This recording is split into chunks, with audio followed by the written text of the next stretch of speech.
المرسلين سيدنا محمد وعلى آله وصحبه أجمعين. أما بعد فقال المصنف رحمه الله تعالى نفعنا به وبعلومه وبعلوم شيخنا وبعلوم العلماء العاملين في الدارين آمين. باب الترغيب في حفظ الفرج واللسان. Bab tentang motivasi untuk menjaga kemaluan dan lidah. Allah Subhanahu wa taala berfirman, "Walladzina hum li furujihim hafizuna illa ala azwajihim aw ma malakat aymanuhum fa innahum ghairu malumin. Faman ibtagha wara'a dzalika fa ulaika humul 'adun." Allah Subhanahu wa taala berfirman di dalam surah Al-Mu'minun ayat 7, ayat 5 sampai 7. Firman Allah taala, di antara orang beriman yang beruntung itu siapa? Di antaranya nih, walladzina hum li furujihim hafizun, dan orang-orang yang menjaga kemaluannya. Ini salah satu golongan orang beriman yang beruntung adalah yang menjaga kemaluannya. Illa ala azwajihim, kecuali kepada istri-istri mereka atau kepada pasangan mereka, au ma malakat aymanuhum, atau dia melampiaskan syahwatnya kepada budak-budaknya. Fa innahum ghairu malumin, karena orang-orang yang seperti itu merupakan orang-orang yang tidak tercela. Jadi kita diciptakan oleh Allah Ta'ala, manusia itu mempunyai hawa nafsu. Kemana melampiaskannya? Ke istri, kata Allah, ke pasangan, atau ke budak. Kalau zaman dulu kan ada budak. Budak itu manusia, boleh dijual belikan dan boleh disetubuhi tanpa pernikahan. Zaman dulu seperti itu, budak itu. Nah, cuman sekarang dengan datangnya Islam, sedikit demi sedikit hilang perbudakan itu. Karena banyak di dalam Islam, ketika seseorang melakukan kesalahan, tembusannya adalah membebaskan budak. Banyak tuh. Seperti orang bersetubuh suami istri lagi puasa di bulan Ramadan. Apa tembusannya? Membebaskan budak. Nah, itu diantara cara Islam untuk sedikit-sedikit menghilangkan perbudakan. Kalau tidak bisa membebaskan budak, puasa 2 bulan berturut-turut. Kalau tidak bisa, ngasih 60 orang miskin makan, 1 orang miskin 1 mud, 6 on lebih. Nah, itu diantara cara Islam menghilangkan perbudakan. Banyak sekali orang yang melakukan kesalahan dalam agama Islam, tebusannya harus bayar budak. Zaman dulu tuh banyak perbudakan. Dari mana tuh dapat perbudakan? Islam perang sama orang kafir yang jahat. Tawanan-tawanan perang tuh, itu namanya tawanan perang, nanti dibagikan tuh jadi budak tuh kalau zaman dulu. Itu budak boleh disetubuhi tanpa pernikahan. Nah, sekarang dengan datangnya Islam sedikit-sedikit sudah tidak ada itu perbudakan. Belum ada kita dengar sampai sekarang. Kecuali di Pontianak ya, budak-budak yang banyak. Nah, kemudian, kata Allah, tidak boleh. Orang-orang yang beriman itu, yang beruntung adalah yang menjaga kemaluannya, kecuali dia melampiaskan ke istri atau kepada budaknya. Faman ibtagha wara'a dzalika, barang siapa yang menginginkan dengan cara yang lain, bukan dengan cara itu, bukan kepada istri, bukan kepada budak, kata Allah, fa ulaika humul 'adun, maka mereka itu adalah orang-orang yang sudah kelewatan batas dosanya, perbuatannya, sangat kurang ajar. Apa contohnya? Dia bukan melampiaskan kepada istri atau budaknya, berzina, na'udzubillah min dzalik, atau onani. Haram itu onani, kecuali yang mengonanikannya istri atau budaknya. Kalau dia onani sendiri atau dionanikan bukan istri sama budaknya, haram. Atau yang ketiga, liwat, na'udzubillah min dzalik. Ini sangat terlaknat, yaitu berhubungan sesama jenis, seperti kaum Nabi Lut. Atau yang keempat, dia berhubungan dengan pasangannya tapi lewat lubang dubur, naudzubillah min dzalik, itu juga diharamkan. Siapa yang melakukan itu, zina, naudzubillah min dzalik, atau dia onani, atau dia liwat sesama jenis, atau dia lewat lubang dubur, naudzubillah min dzalik, maka ini semua adalah orang-orang yang sudah kelewatan batas kalau melakukannya, kata Allah. Makanya tidak boleh melakukan itu semua. Suami istri boleh berhubungan dan dilarang lewat dubur, lubang belakang, atau dalam keadaan haid atau nifas. Selain itu boleh. Sampai Allah berfirman dalam Al-Quran, nisa'ukum harthul lakum fa'tu harthakum anna syi'tum. Dalam Al-Quran, apa kata Allah? Nisa'ukum, istri-istri kalian itu, kata Allah, harthul lakum, ladang kalian. Fa'tu harthakum, maka datangilah ladang kalian itu, anna syi'tum, terserah kalian. Artinya kalau mau mendatangi istri, mau pakai gimana saja gayanya boleh. Yang penting jangan dari dubur, jangan lagi haid dan nifas. Selain itu boleh. Yang penting jangan sampai hati ya. Pakai apa saja boleh, kata Allah. Halus bahasanya Allah tuh. Fa'tu harthakum, kata Allah.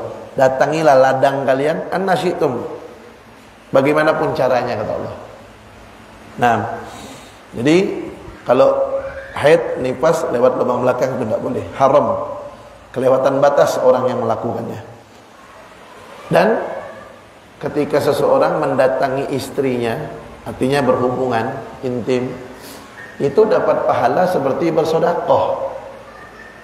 Pahalanya seperti bersedekah. Kan ada cerita, ada sahabat Nabi itu datang kepada Nabi Muhammad. Yang datang ini orang miskin. Lapor ke Nabi, wahai Nabi Muhammad, zahaba ahlud dusur bil ujur. Orang-orang kaya itu mereka pahalanya banyak. Yusallun kama nusalli. Padahal mereka solat seperti kami solatnya. Wa yasumun kama nasum. Dan mereka puasa seperti kami puasanya sama. Wa yatasaddaquna bi fuduli amwalihim. Tapi mereka bisa bersedekah dengan kelebihan harta mereka, kami tidak bisa. Kalah kami, ya Rasulullah. Gimana? Apa kata Nabi? Setiap tasbih sedekah. Subhanallah, itu sedekah, kata Nabi. Jadi artinya orang yang tak bisa bersedekah dengan duit, bertasbih. Kemudian tahmid, alhamdulillah, sedekah, kata Nabi. Tahlil, la ilaha illallah, sedekah. Takbir, Allahu Akbar, sedekah. Kemudian apa lagi? Di antaranya imatatul adza 'anit thariq, sedekah. Mengambil gangguan-gangguan yang ada di jalan itu, seperti paku, beling, kawat, duri, kita singkirkan biar tidak kena orang, itu juga sedekah, kata Nabi. Kemudian apa kata beliau dalam hadis itu? Wa fi bud'i ahadikum sedekah. Dan setiap kumpul suami istri berhubungan itu juga sedekah, kata Nabi. Sedekah.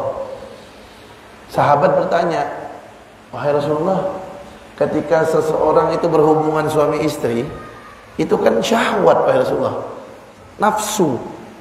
Kok dapat pahala sedekah sih, kata sahabat. Nabi jawab, kalau dia melakukan hubungan itu bukan sama pasangannya, gimana hukumnya, kata Nabi?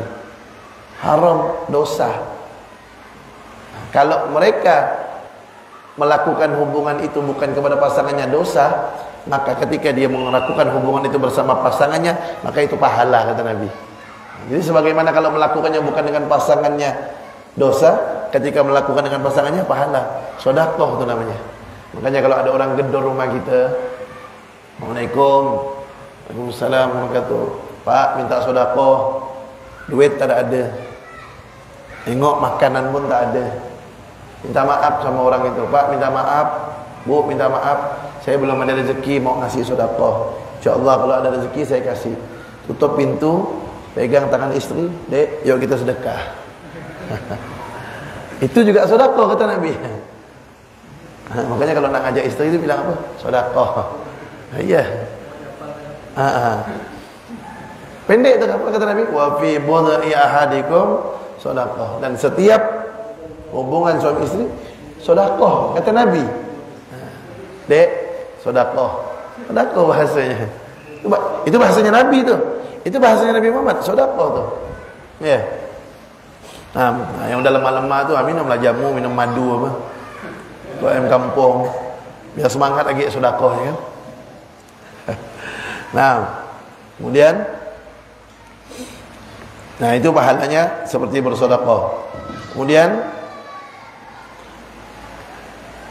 wa qala ta'ala, dan Allah Ta'ala berfirman, ma yalfidhu min qawlin illa ladaihi raqibun atid. Jadi ini bab tentang menjaga kemaluan dan menjaga lisan. Allah Ta'ala berfirman di dalam surah Qaf ayat 18, ma yalfidhu min qawlin illa ladaihi raqibun atid. Tidaklah berucap dengan suatu ucapan pun kecuali di sisi orang itu ada malaikat raqibun atid. Raqib dan atid, pencatat amal baik, pencatat amal buruk. Setiap ucapan kata Nabi, raqib atid itu ada. Artinya semuanya dicatat. Semuanya akan nanti diperlihatkan kepada orang tersebut. Jangankan ucapan, jangankan perbuatan, lintasan hati saja tahu malaikat itu. Makanya umat Nabi Muhammad SAW itu setiap niat baik saja, niat belum diucapkan, belum dilakukan, niat saja dicatat pahala 1 sama malaikat. Padahal baru terlintas di hati niat baik, tindakan 10 kali lipat. Itu khusus untuk umat Nabi Muhammad SAW. Kalau selain umat Nabi Muhammad, tidak mendapatkan kebaikan itu. Kalau umat Nabi Muhammad niat baik saja 1 kebaikan sudah dicatat oleh malaikat raqib. Kemudian wa an Abi Hurairah radhiyallahu anhu qala sami'tu Rasulullah sallallahu alaihi wasallam yaqul. Dari sahabat Abu Hurairah radhiyallahu anhu, beliau berkata, saya mendengar Rasulullah sallallahu alaihi wasallam bersabda, sab'atun, kata Nabi, ada 7 golongan, yudhilluhumullahu, yang Allah akan naungi mereka, fi dhillihi, di dalam naungan Allah, yauma la dhilla illa dhilluh, pada hari kiamat di mana hari itu tidak ada naungan kecuali naungan Allah. Hari kiamat orang-orang pada bingung. Orang-orang pada mikirkan nasibnya masing-masing. Mau tahu tak keadaan hari kiamat itu bagaimana? Allah sudah gambarkan dalam Al-Quran. Allah berfirman dalam Al-Quran, yauma yafirrul mar'u min akhi. Dalam surah Abasa itu, Abasa wa tawalla, di dalam juz Ammah, Allah berfirman itu terakhir-terakhirnya, yauma yafirrul mar'u min akhi. Pada hari kiamat itu orang lari dari saudaranya. Yafirrul mar'u min akhi. Orang ngelihat saudaranya sendiri lari. Ngelihat abang, ngelihat adik, ngelihat kakak lari. Wa ummihi wa abi, lari daripada ibu dan ayahnya. Wa sahibatihi wa bani, lari dari istri dan anaknya. Coba bayangkan, ini orang-orang dekat semuanya nih. Saudara, ayah, ibu, anak, istri, lari. Kenapa? Likulli imri'in minhum yawma idzin sya'nun yughni. Karena pada hari itu setiap orang mempunyai kesibukan masing-masing, mikirkan nasibnya masing-masing. Coba kita bayangkan pada hari itu semuanya telanjang, tidak ada nafsu melihat lawan jenis, tidak ada nafsu. Saking takutnya pada waktu itu. Nah, tapi pada saat yang seperti itu, orang pada lari ketakutan ngelihat orang tua, istri, anak, saudara, takut. Tapi ada 7 golongan kata Nabi. Mereka dapat naungan pertolongan khusus dari Allah. Pada hari itu tidak ada naungan kecuali milik Allah. Siapa itu 7 golongannya? Tuh, yang pertama, imamun adil, pemimpin yang adil, pejabat yang adil. Baik dari pemimpin yang rendah RT sampai presiden, adil. Tidak mementingkan kepentingan sendiri, keluarga atau golongannya. Adil dia. Itu 1 tuh. Nomor 1 malahan. Wa syabun nasha'a fi ibadatillahi azza wa jalla. Seorang pemuda atau pemudi yang tumbuh dewasa dalam taat kepada Allah. Dia suka ke masjid, suka ke majelis taklim, suka ke tempat-tempat kebaikan. Tuh, nomor 2, pemuda-pemudi yang tumbuh dewasa dalam taat kepada Allah. Yang ketiga, wa rajulun qalbuhu mu'allaqun bil masajid. Seseorang yang hatinya rindu selalu ingin ke masjid. Itu orang dapat jaminan nomor 3. Di hari kiamat aman, dapat naungan Allah SWT. Makanya jangan sembarangan nutup-nutup masjid tuh. Orang yang suka ke masjid itu orang yang dapat naungan khusus nanti dari Allah SWT. Itu orang yang suka ke masjid dapat naungan khusus. Nah, orang yang mencegah orang ke masjid, hati-hati. Saya pernah sampaikan dulu, Nabi Muhammad itu sangat benci sekali kalau ada laki-laki sholat di rumah. Rumahnya mau dibakar sama Nabi. Apalagi kalau tidak sholat. Sholat di rumah terus, kalau sekali-sekali mungkinlah capek atau balik terlambat ke masjid, sholat di rumah. Tapi kalau sering-sering sholat di rumah, rumahnya mau dibakar sama Nabi. Itu yang sholat di rumah, tidak sholat di masjid, rumahnya mau dibakar Nabi, karena Nabi benci sama dia. Apalagi yang mencegah orang untuk ke masjid. Makanya pengurus-pengurus masjid tuh hati-hati, jangan sembarangan mau nutup-nutup masjid. Yang tidak ke masjid ya rumah, apalagi yang nutup masjid. Hati-hati. Masjid tuh aman. Alhamdulillah dari awal corona sampai sekarang tidak ada beritanya orang sholat di masjid mati gara-gara corona. Tidak ada sampai sekarang.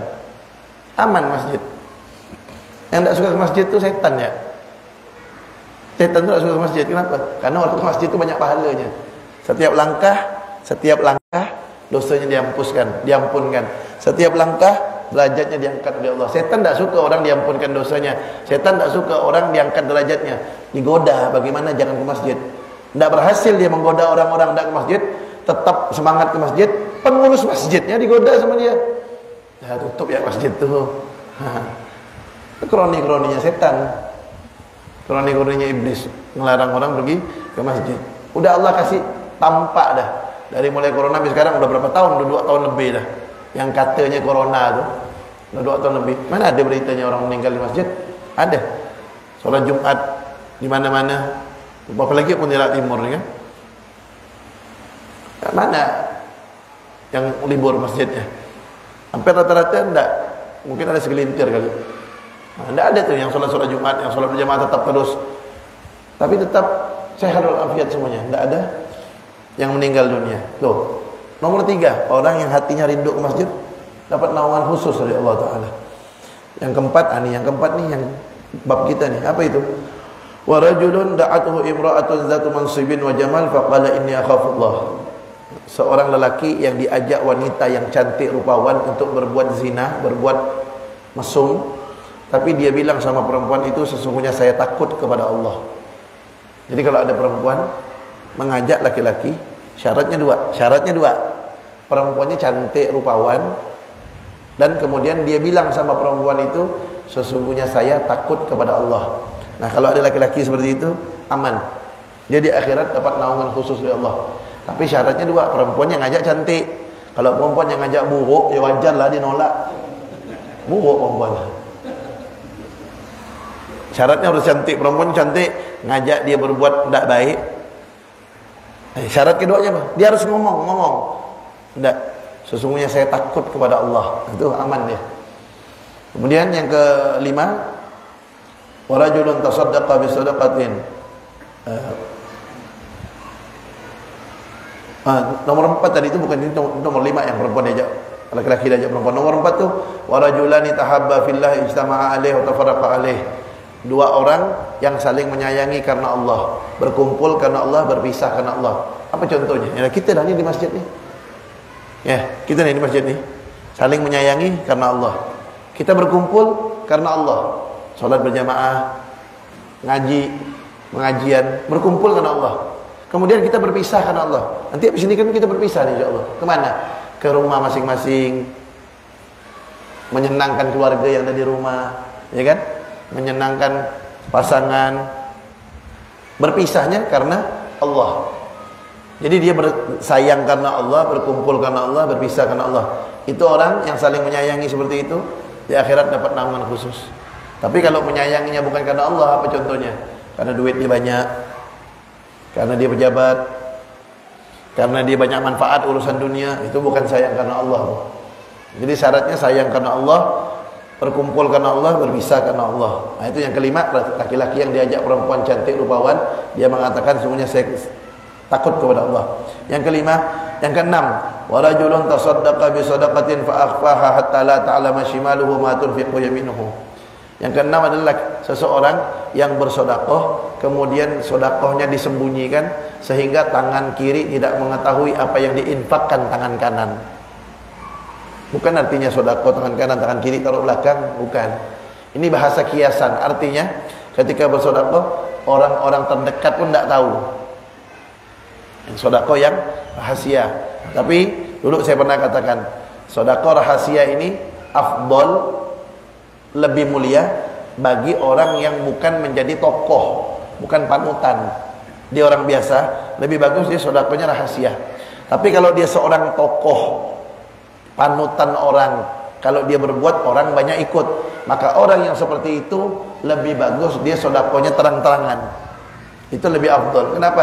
Biar orang lain ikut berbuat ini yang baik tersebut. Apalagi sekarang orang banyak membutuhkan dengan sedekah, maka lebih baik dia terang-terangan sedekahnya.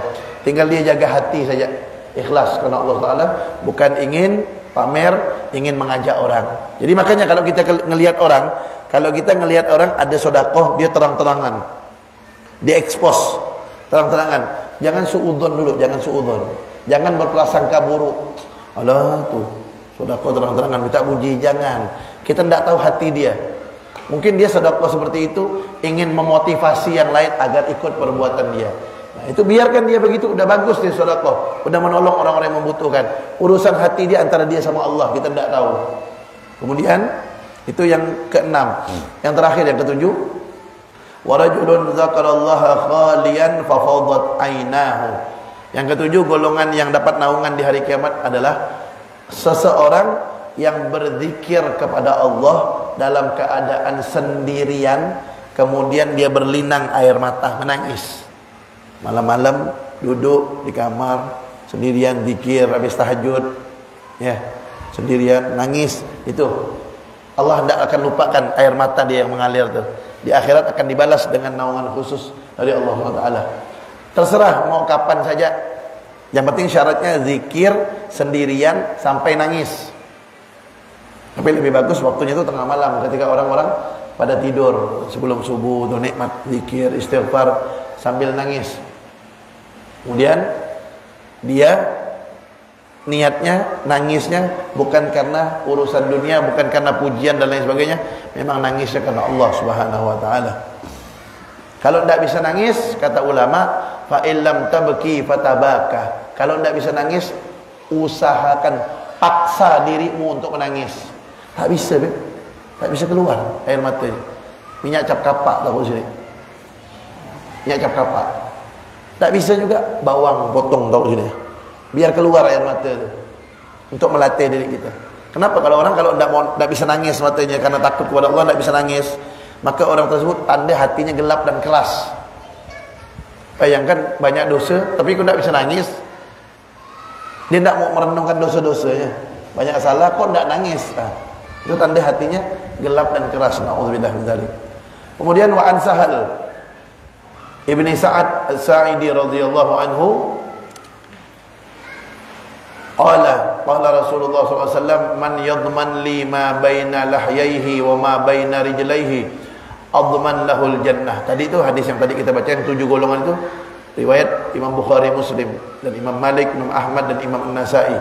Nah sekarang ini hadis Nabi Muhammad SAW bersabda, man yadman li ma baina lahyaihi, siapa yang menjaga antara dua tulang mulutnya, artinya siapa yang menjaga mulutnya, siapa yang menjaga antara dua tulang ini, kata Nabi, maksudnya siapa yang bisa menjaga mulutnya, wa ma baina rijlaihi, dan menjaga antara dua kakinya, kemaluannya maksudnya.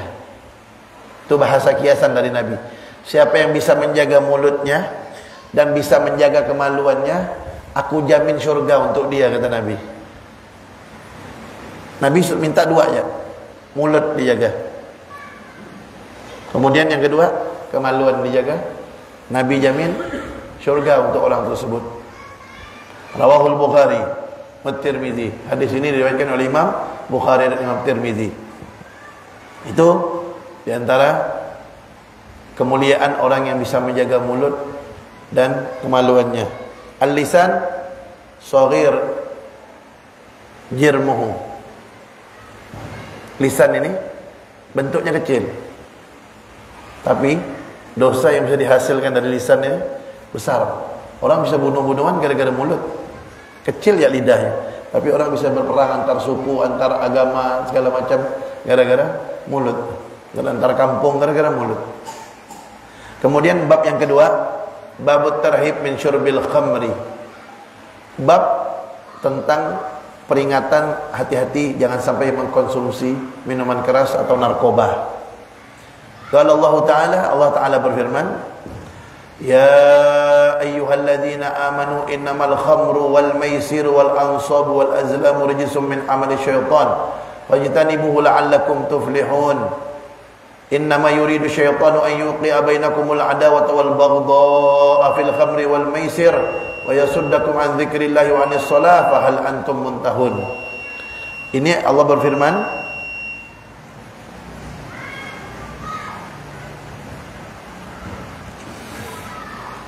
ya ayyuhalladzina amanu, hai orang-orang yang beriman, kata Allah, innamal khamru, sesungguhnya khamar itu minuman keras atau narkoba, segala sesuatu yang memabukkan itu, wal maisir, dan perjudian, wal ansab, memberi sesajen kepada patung-patung kalau zaman dulu, ke berhala. Nah, kalau sekarang tuh beri sesajen ke pohon, beri sesajen ke mana, ke pantai. Nah itu. Kemudian wal azlam, mengundi nasib dengan anak panah. Kalau orang dulu tuh melakukan itu azlam. Al-azlam itu mengundi nasib dengan anak panah. Ketika anak panahnya berputar ke situ, nasib saya ini seperti ini gitu. Dia meyakini itu. Nah, itu semua perbuatan judi yang memabukkan, perjudian, memberi sesajen, mengundi nasib dengan anak panah, itu semuanya kata Allah 4 itu rijsun min amali syaitan. Itu perbuatan keji daripada perbuatan setan.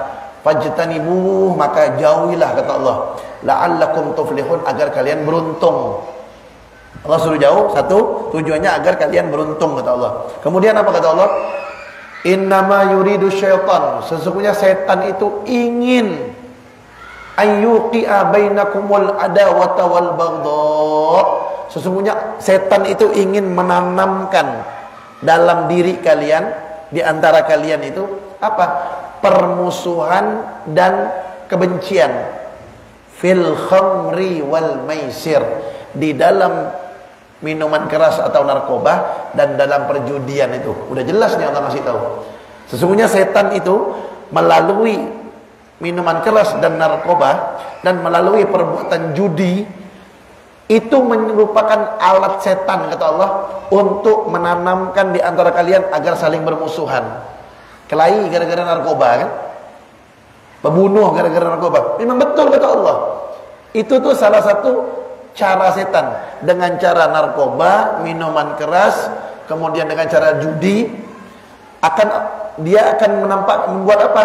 Adawah. Adawah itu permusuhan artinya. Wal baghdha, kebencian satu sama lain.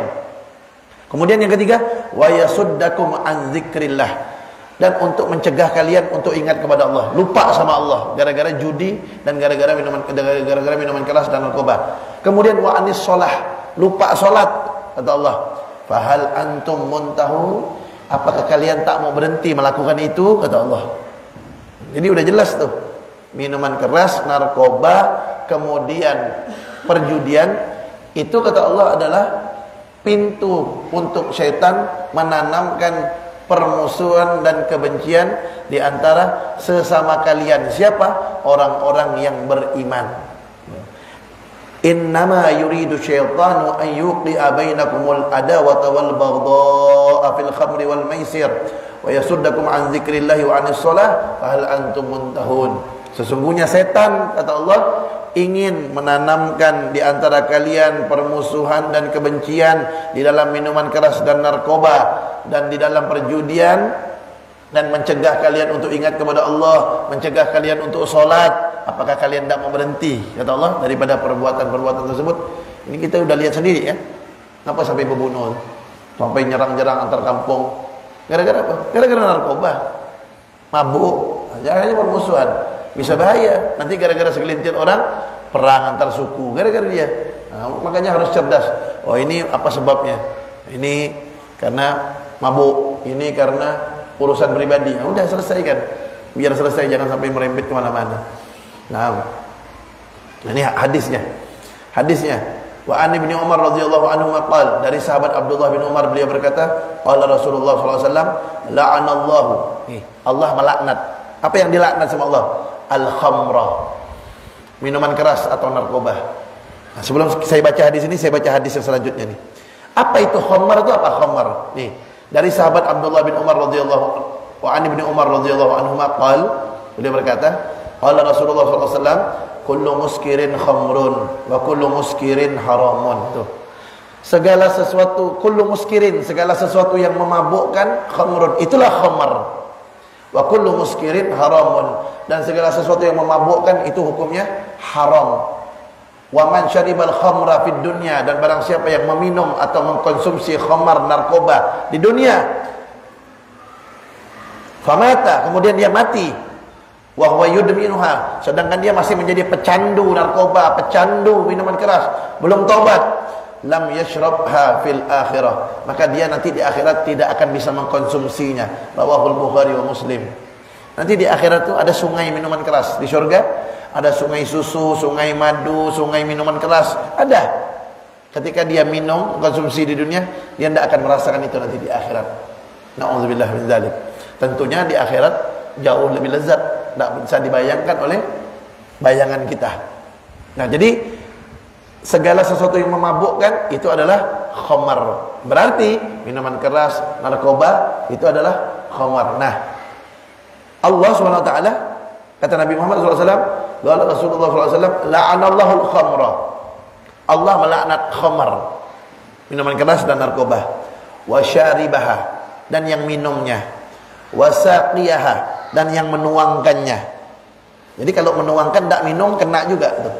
Kemudian wa mubta'aha, yang beli, wa ba'i'aha, yang jual, wa asiraha, yang mencampur atau yang membuatnya, wa mu'tasiraha, dan yang minta untuk dibuatkan, yang minta diolah, wa hamilaha, yang membawanya, wal mahmulah ilaih, dan orang yang dibawakan khamar. Semuanya dilaknat oleh Allah SWT. Jadi tidak harus minum. Walaupun dia tidak minum, dia tukang buat, kena. Dia tukang bawa, kena. Dia minta buatkan, kena. Tuh. Dia tukang tuangkan, kena. Beb, anda tidak minum, beb, anda cuma nuangkan. Sama. Semuanya. Yang beli, beb, anda tidak minum, anda cuma belikan dia. Sama. Anda tidak minum, anda cuma kerja di warung itu, jatuh warung itu. Di situ warung itu jual minuman keras. Anda tidak minum, beb, anda cuma bantu jualan. Sama. Semuanya dilaknat oleh Allah Subhanahu Wa Taala. Na'udzubillah min dzalik. Wallahu a'lam bishawab. Nah, terakhir nih hadisnya tentang khamar. Apa hadisnya? Nabi Muhammad SAW sabda, ijtanibul khamra fa innaha miftahu kulli syarr. Nabi Muhammad SAW bersabda, jauhilah khamar, jauhilah minuman keras, narkoba, karena sesungguhnya itu adalah kunci segala kejelekan, kunci segala keburukan. Hadis riwayat Al-Imam Al-Hakim. Jadi kunci segala keburukan itu khamar, minuman keras. Orang jadi kelahi, orang jadi ribut suami istri, orang jadi antar kampung bisa kelahi gara-gara minuman keras. Na'udzubillah min dzalik. Sebelum saya tutup ada cerita. Ada cerita. Dulu ada seorang orang soleh. Orang soleh ini luar biasa. Ketika dia dirayu segala macam dengan apa-apa perbuatan maksiat, dia tidak mau. Akhirnya dia dirayu oleh seseorang, dirayu iblis. Iblis menyerupai manusia. Dia dirayu, suruh pilih minum khamar, bunuh orang, atau berzina. Suruh pilih ini. Akhirnya dia pilih minum khamar. Dia pilih mabuk. Dia pikir, oh ini minuman apa, bunuh orang dosa besar nih, berzina dosa besar. Adalah minum minuman keras saja. Ketika dia konsumsi itu khamar, mabuk. Ketika mabuk, na'udzubillah min dzalik, hilang ingatan kan? Mabuk. Dikasih perempuan, zina dia. Udah zina, berapa lama? Hamil tuh perempuan. Dia takut malu, dibunuh oleh perempuan itu. Tiga-tiganya dilakukannya. Gara-gara apa? Gara-gara khamar tadi itu. Bukan artinya, oh udahlah berarti pilih zina ya lah. Udahlah berarti pilih bunuh ya. Bukan begitu maksudnya. Artinya semua itu jelek, tapi paling jelek itu apa? Ini sesuai dengan sabda Nabi Muhammad SAW, ijtanibul khamra fa innaha miftahu kulli syarr. Jauhilah khamar, minuman keras, narkoba, karena itu adalah kunci segala kejelekan, kunci segala keburukan. Dari situ banyak akan muncul kejelekan dan keburukan. Na'udzubillah min dzalik, wallahu a'lam bishawab. Kita dengarkan azan dulu.